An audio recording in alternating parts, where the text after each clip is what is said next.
혹시 모를 사고나 통증에 대비해 가장 기본적인 약을 준비해 놓는 구급함. 아마 집집마다 하나씩 갖고 계실 텐데요. 네. 하지만 신경을 쓰지 못하면 오랫동안 약을 방치해두기가 쉽죠. 그렇죠.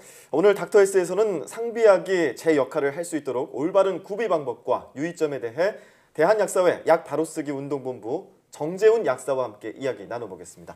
안녕하세요. 안녕하세요. 네, 안녕하세요. 저희가 오늘은 집안의 작은 약국, 상비약에 대해서 알아볼 텐데요. 저는 종합감기약을 막 구비해 놓고 감기 기운 있을 때마다 바로 먹고는 하거든요. 이처럼 집안에서 제대로 상비약을 갖춰 놓는 것이 왜 중요할까요?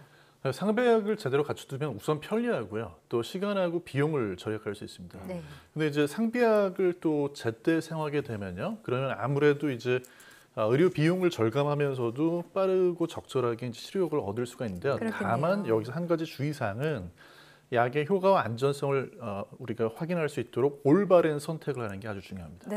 올바른 선택. 그런데 이 상비약이라는 거를 보통 어떻게 저희가 마련을 하냐면 그때그때 필요한 약 사놓다가 맞아요. 이거 계속 쌓이니까 그게 상비약이 된단 말이에요. 네. 사실 이게 제대로 된 방법은 아닐 거 아니에요. 일단 기본적으로는요. 어떤 상비약이 필요할지를 미리 좀 상담해 보시고 구하시는 게 좋은데요. 네. 머리 아플 때 뭐 두통약이라든지 또는 이제 감기약 그리고 알레르기 있을 때를 대비해서 이제 알레르기 치료약이라든지 또 이제 굉장히 흔한 게 속쓰림이나 소화불량 같은 거거든요. 이제 그런 경우가 증상을 완화하는 약 그리고 기본적으로 이제 날씨가 좋아지다 보니까 야외 활동이 많아지잖아요. 그래서 예. 상처 치료약이 필요합니다. 네, 지금 기본적인 상비약들 말씀을 해주셨는데요. 이런 대표적인 상비약을 잘 갖춰놓고 있으면은 좀 대비가 되겠죠. 그 종류와 함께 사용 시 유의점 한번 알아보겠습니다. 화면 보시죠. 네, 상비약 종류별 유의점은 지금 무릎을 다친 아이가 소독약으로 상처를 치료하고 있는 모습이에요. 예. 보통 이렇게 다친 경우에 소독약 꼭 구비해놓고 쓰잖아요. 이것도 좀 사용할 때 유의할 점이 있을까요? 네, 일단은 소독약 사용해서 제일 주의할 점은요. 네. 상처가 이렇게 났을 때 예. 상처 부위에 이물질을 제거할 때 소독약으로 하시려는 분들인데 그게 아니고 이제 상처 부위를 세척할 때는요. 예. 그냥 흐르는 수돗물이나 또는 생리식염수, 멸균 생리식염수를 사용하시는 거고요. 이제 그렇게 해서 이물질 네. 제거를 확인하고 나면 깨끗하게 건조된 천이나 거즈를 대고 한 5에서 10분 정도 지혈을 하시면 좋고요. 네. 이제 그리고 나서 소독약을 사용하실 때는 상처 부위에 사실 소독약이 직접 닿으면요. 정상적인 세포가 손상이 될 수도 있고 또 상처가 더 통증이 심해질 수도 있거든요. 예. 이제 그래서 그런 경우에 온전한 주변의 피부를 소독하는 데는 소독약을 사용하시되 가급적이면 상처에 직접 닿지 않는 게 좋습니다. 피부 주변에 소독약을 쓰는 것이지 그 상처에는 흐르는 물이나 생리식염수가 더 좋다 이런 네, 말씀이시네요. 그렇게 해서 이제 씻어내시는 거죠. 그렇군요. 몰랐던 네. 사실이에요. 예, 정말 유용한 정보를 알려주셨고요. 두 번째 상황도 한번 살펴보도록 하겠습니다. 네. 네, 상비약 종류별 유의점은 알레르기약이라고 나왔는데 사실 알레르기약 와닿지 않는 것 같아요. 이 알레르기 약이라고 봤을 때 근데 네. 보통 이제 콧물, 재채기 이런 것들이 날 때 먹는 약이 알레르기 약이라고 봐야 그렇죠. 이제 되겠죠? 보통은 그런 경우에 약국에서 구입해서 사용하는 상비약은 항히스타민제인데요. 네. 이제 같은 약이 알레르기 약에도 들어있고 네. 또 감기약에도 들어있거든요. 예. 근데 이제 이 경우에 제일 문제가 되는 거는 졸린 거죠. 맞아요. 진정작용이라고 하는데요. 네.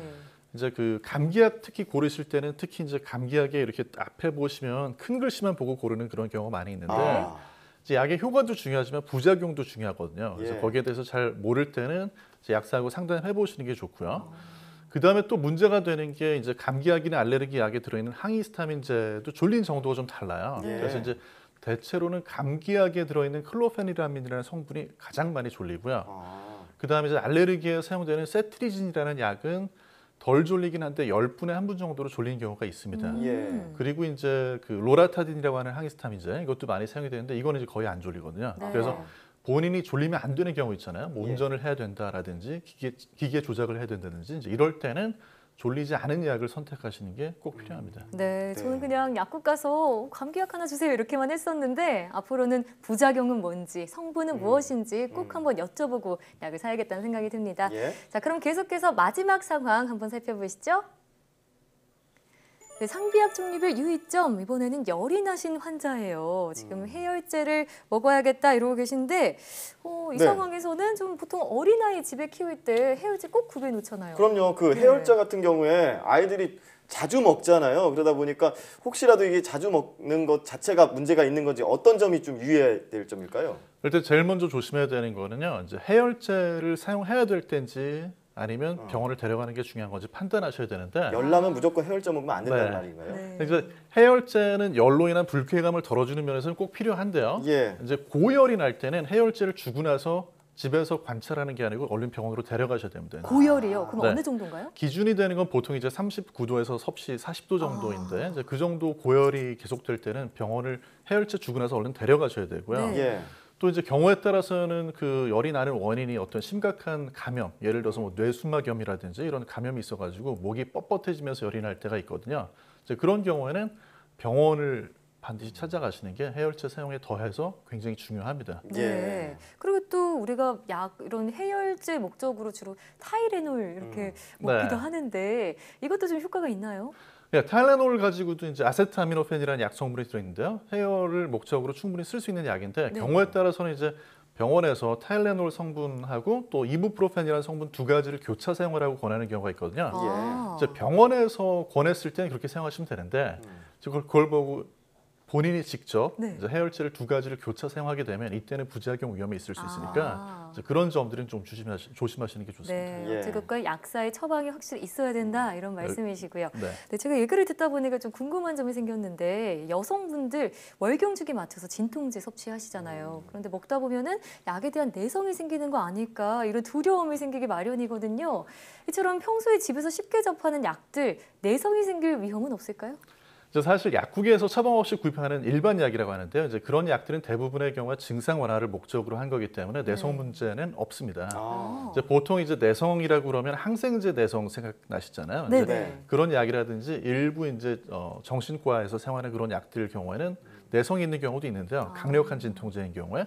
그러나 이제 대부분 약국에서 구입해서 상비약으로 사용하시는 경우에는 복용 기간하고 사용 방법을 정확하게 지켜주시면 필요할 때만 사용하는 약들이기 때문에 아. 내성 문제를 걱정할 필요는 없습니다. 네. 약을 먹을 때 복용 기간을 살펴보는 것도 좋겠지만 또 하나 또 살펴봐야 될 게 유통 기간도 살펴봐야 오, 된다는 맞아요. 생각을 해요. 왜냐하면 약이라는 거를 한번 사놓고서 또 계속 먹기에는 또 한계가 있을 수도 맞아요. 있으니까 뭐 그런 것도 주의해야 될 것 같고 약을 이렇게 상비약을 우리가 이용할 때 좀 이런 점들을 좀 제대로 고려하고 유의를 해야 된다라는 걸 지켜주신다면 어떤 것들 설명해 주실 수 있을까요?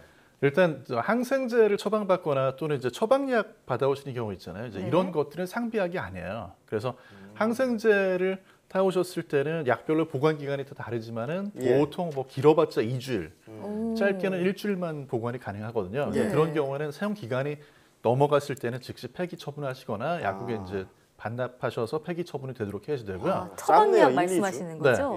네. 그다음에 이제 처방약 이렇게 개별 포장된 그런 경우에는 네. 보통 길게는 한 6개월 정도까지 보관할 수 있긴 하지만 예. 처방약은 사실 원칙적으로는 처방받은 기간 동안에만 사용하는 거거든요. 네. 그래서 이제 그게 지나갔을 때 사용하는 경우에는 예. 의사 약사하고 상담해 보시는 게 좋습니다. 네. 아, 같은 항생제여도 처방을 받은 것이냐 아니면 약국에서 산 것이냐 이거에 따라 보관 기간이 다르네요. 사실 이제 약국에서 항생제 같은 경우에는 네. 연고로 된 거 말고는 거의 구입하기는 어렵습니다. 그렇군요. 네, 저희가 지금까지 상비약 제대로 알고 쓰는 법에 대해서 알아봤는데요.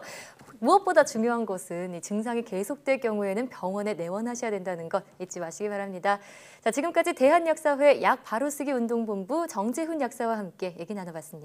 오늘 말씀 고맙습니다. 감사합니다.